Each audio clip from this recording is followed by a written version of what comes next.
आज के इस वीडियो में हम लोग टील पोएम का एक्सप्लेनेशन करेंगे जिसके लेखक है ए मिल ने। तो सबसे पहले एक्सप्लेनेशन से पहले हम लोग ये जान लेते हैं आखिर टेल यानी कि ये पूंछ क्या होती है। तो सबसे पहले आपको ये जानकारी होगी, ये जो पूंछ है ना केवल जानवरों में ही पाई जाती है। ये पूंछ जानवर के यानी कि ये जो पूंछ होती है ना जानवर के पिछले हिस्से में स्थित रीढ़ की हड्डी का लचीला विस्तार है। यह संतुलन, संचार और हरकत जैसे कई कामों में कार्य करती है। तो ये रहा पूछ। अब चलते हैं पोएम के एक्सप्लेनेशन की ओर। A lion has a tail and a very fine tail, and so has an elephant, and so has a whale, and so has a crocodile, and so has a quail. They have all got tail but me.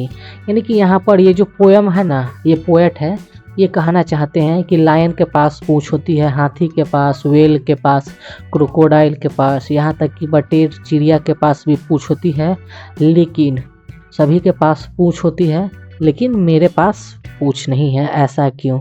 क्योंकि ये जो lion का जो tell होता है ना, वो उसके जो बाल होते हैं ना काफ़ी महीन, यानी कि काफ़ी पतले पतले बाल होते हैं उसके पूंछ में। हाथी के साथ भी कुछ वैसा ही होता है। और जो वेल है, वेल के पास भी पूंछ होती है जिसको वो फीन के रूप में पूंछ होती है।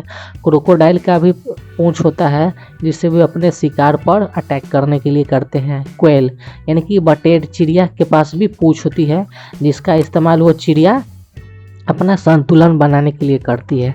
लेकिन मेरे पास, सबके पास पूंछ है लेकिन मेरे पास पूंछ नहीं है। ऐसा ए मिल ने पोएट का कहना है। If I had money I would buy one. I had said to the shopman, let me try one. I had said to the elephant, this is my one. They had all come around to see. यानी कि अब poet second paragraph में ये कहना चाहते हैं, अगर मेरे पास पैसे होंगे तो मैं एक पूंछ अपने लिए खरीद लूँगा। और मैं खरीदने के लिए कहाँ जाऊँगा? तो दुकान के पास जाऊँगा, दुकानदार से कहूँगा, क्या तुम मेरे लिए एक पूंछ दे सकते हो जो मैं लगाकर देखना चाहूँगा कि मैं कैसा दिख रहा हूँ। आई हैड से to the elephant this is my one.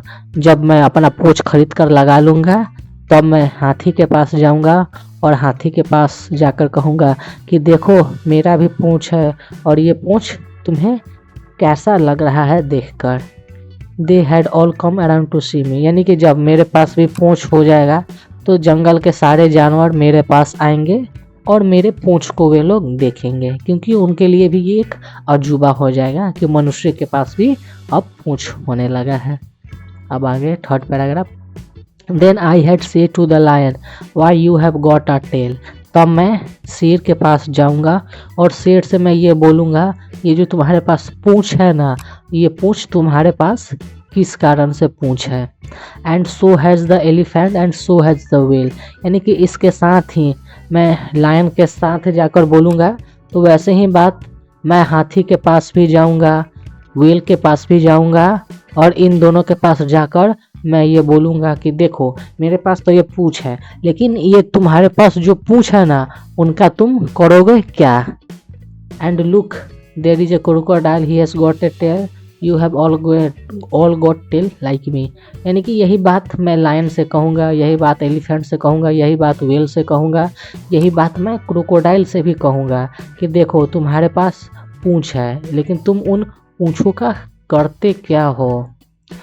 You have all got tail like me. यानी कि तुम सबके पास तो पूंछ है लेकिन मेरे जैसा पूंछ तुम किसी के पास भी नहीं है। यानी कि तुम उन पूंछों का करते क्या हो, मैं ये सबसे पूछूंगा और सबको मैं अपना पूंछ दिखाता चलूँगा। तो ये रहा ये जो टेल है ना, टेल का एक्सप्लेनेशन। आशा करता हूँ आपको वीडियो पसंद आई होगी। अब चलते हैं वीडियो के क्वेश्चन आंसर यानी कि बुक वर्क की ओर। सबसे पहले है एक्सरसाइज, इसका बुक वर्क। सबसे पहले कह रहा है फिल इन द ब्लैंक्स यानी कि रिक्त स्थानों की पूर्ति करे। ए नंबर यानी कि ए में हो जाएगा। ये जो पोएम का जो पैराग्राफ है ना बस वही पैराग्राफ है। A lion has a tail and a very fine tail and so has an elephant and so has a whale and so has a crocodile and so has a quail they have all got tail but me, if I had money I would buy one. I had said to the shopman, let me try one. I had said to the elephant, this is my one.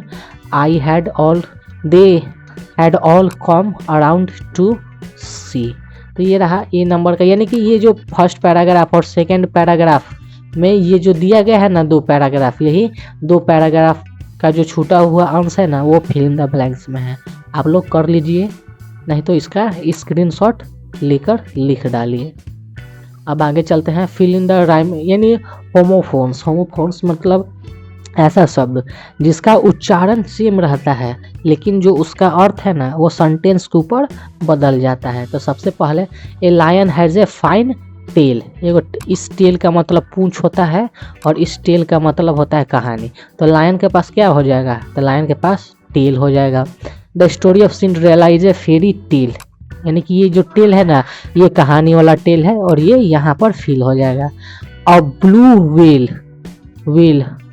Whale मतलब हो जाएगा मछली, तो यानी कि यहाँ पर whale हो जाएगा। When we saw the broken vase, यानी कि जब मैं टूटा हुआ गमला देखा। Jamie let out a wail, तब जेमी उसे देखकर रोने लगा। व्हेल मतलब रोना। I don't have a phone, do you have one? One मतलब एक, वन मतलब जीतना। मेरे पास कोई फ़ोन नहीं है, क्या आपके पास फ़ोन है? 6 number. I won the essay competition held in my school, मैंने एसे कंपटीशन जीत लिया जो कि स्कूल में हुआ था।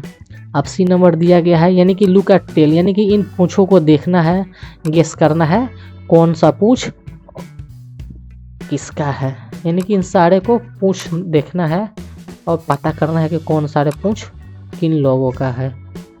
1 नंबर में है, ये पूँछ है जेबरा का पूँछ है, ये पूँछ फॉक्स लोमड़ी का है, ये है फिश मछली का है, और ये वाला पिकॉक का है, ये वाला घोड़ा का है, और ये वाला टाइगर का है। इसको आप लोग पोस्ट करके लिख लीजिए। अब नेक्स्ट चैप्टर में हम लोग पढ़ेंगे द ड्यूटीफुल सन, यानी कि आज्ञाकारी बेटा। ये राजा दशरथ के ऊपर है। तो ये रहा द टेल पोएम का छोटा सा एक्सप्लेनेशन विथ बुक वर्क। अगर आपको मेरी वीडियो पसंद आती है तो इसे आप अपने दोस्तों के पास शेयर करें। कोई सुझाव हो तो आप कमेंट कर सकते हैं। मिलते हैं नेक्स्ट वीडियो में, तब तक जय हिंद, वंदे मातरम।